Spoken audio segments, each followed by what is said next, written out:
रतिया पहर चार जल थाल सेवनी बीतल तकते आकाश हो।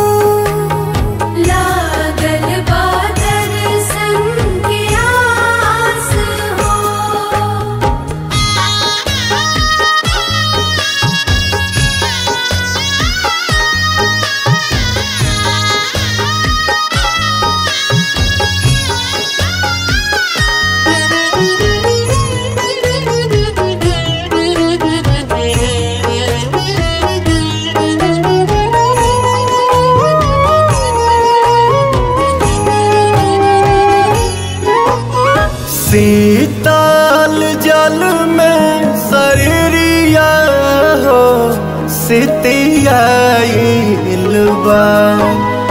बाहेरा शीतली बेयरिया तन सिहराइलबा ललकी ललैया में कब लाल होइबा जैता हमनी के पास हो। आ जैता हमनी के पास हो।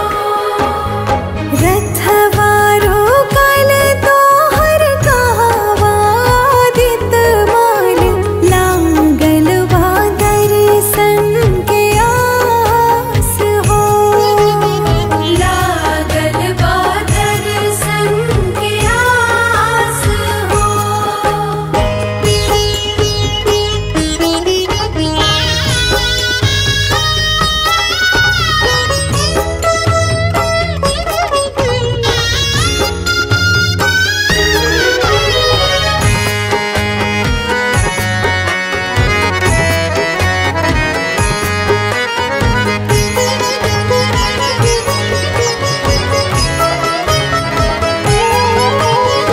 हथवा में दौरा से पुलिया हो देह भूखल बा बीतल बारह पहरिया हो कंठ सूखल बा विनय बिहारी पवन दीपक मधुकर पियरी पहिर पियरस हो।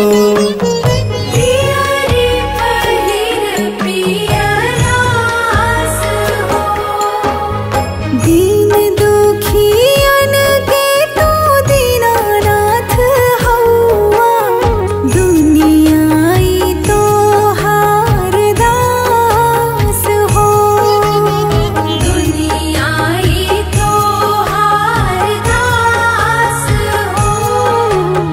लागल बा दर्शन के आस हो।